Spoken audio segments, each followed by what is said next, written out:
Hello, and thank you for joining my talk, Securing Cortex-A and Cortex-M Designs with the PSA Root of Trust for Industrial Applications. It's a complex title, but to unpack it a little, what I'd like to talk about today is the PSA Root of Trust, what it offers, how it can be implemented in Cortex-A and Cortex-M based designs, and how it can be used in industrial applications. I'll begin by discussing what needs to be done to secure products for industrial use, and the specific requirements of industrial applications. I'll then discuss what a root of trust is and how the PSA root of trust compares and what it provides. Building on that, I will then discuss the different implementations of the PSA root of trust available for different system-on-chip designs, from the higher performing to the lower power. And finally, I will discuss how this can be used to secure deployments of industrial devices. Now, let me introduce myself. My name is Simon Butcher, and I work as a security consultant in ARM Solution Consultancy. In the ARM Solution Consultancy, we work with device manufacturers to help them get the most out of ARM technology, products and solutions. And within that, I work as a security consultant. I've been working at ARM for around 10 years now in a variety of security roles, ranging from phones to IoT devices to cryptographic libraries and more. As with any of my presentations, I'd also like to say that if anyone would like to discuss today's presentation or would like support in using ARM technology in a more general sense, we always welcome the opportunity to talk with partners, so please feel free to reach out to me. So what does it take to design an IC secure enough to be constantly exposed to the internet? Designing products to be secure has many challenges. Vulnerabilities which are exploitable are really just bugs, and often bugs which can easily be missed in development as they make no functional difference to the use of the product. Even if you're an expert, there are a number of different ways you can introduce a vulnerability, either from a flaw in the architectural specification, an issue in the design of a protocol or standard, a bug in the implementation, or issues that may only arise during manufacture. With any product development that involves software, designing a secure system is not easy, and it's easy to make security-related mistakes in the design of communication protocols, APIs, or architecture. And even if you succeed by your own terms, security researchers are continually looking for new ways to attack devices. And new classes of attacks have the potential to create problems for products already deployed out in the field and previously thought secure. So, how can you deliver your product on time, to budget, with all the features required, no defects, and still solve these problems to make it secure? Industrial equipment can include a wide range of devices, from the large and expensive manufacturing machine to the small and low-cost sensor. But we can still find common characteristics in these devices. Firstly, often equipment may have a long lifetime and may have little downtime for repair and maintenance. Often in physically secured environments, equipment may be subject to many different types of risks, and should not be taken as secured simply because it's physically secured. Anything which is networked is potentially vulnerable to a network-based attack, and even without the risk of a network-based attack, equipment may still be at risk to insider threats.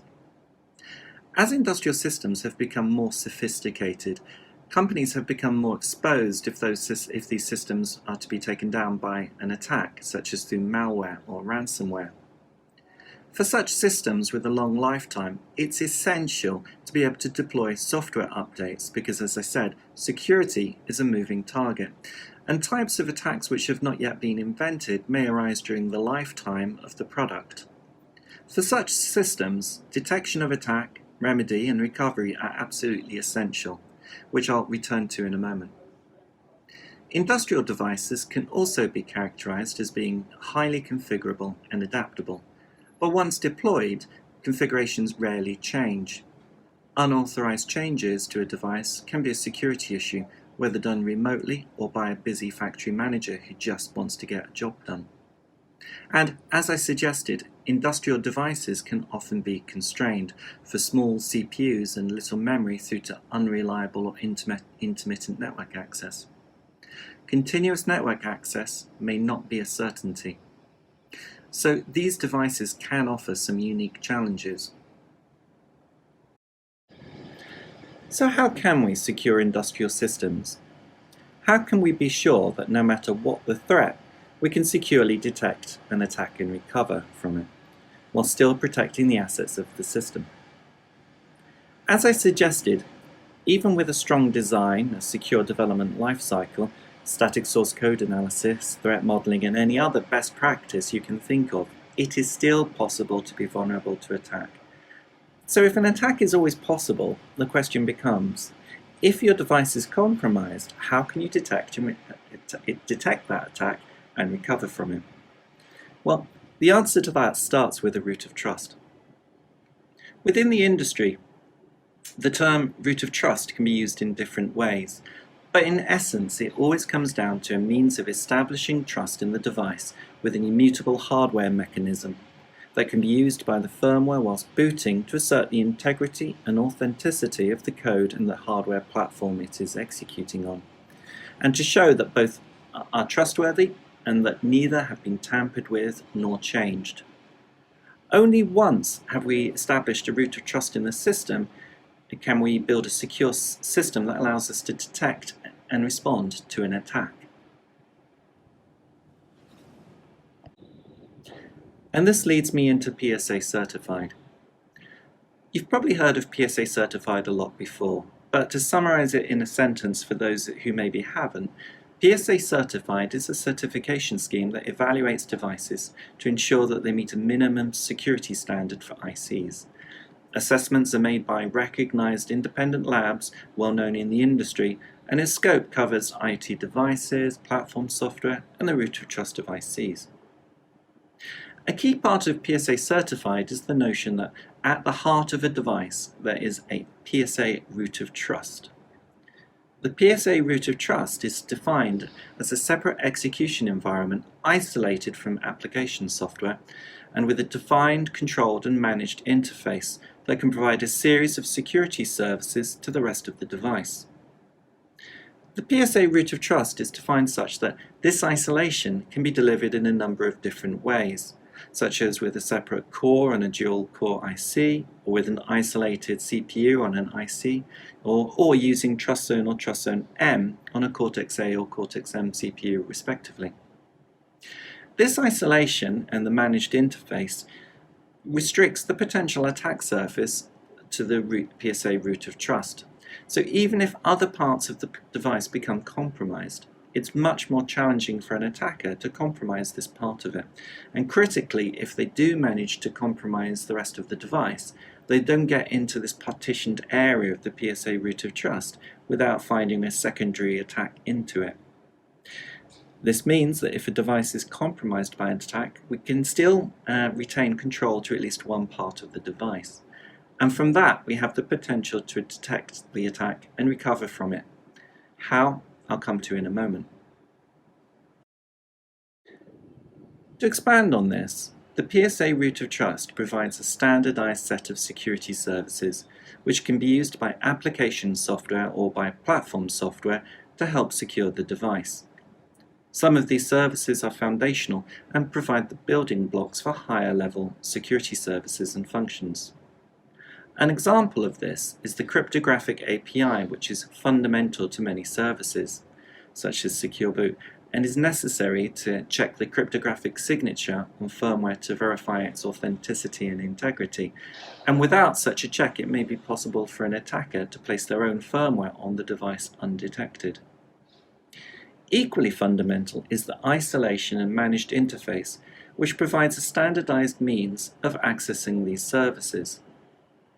But I won't dwell on these base services today, as I'd really like to talk about the higher level services.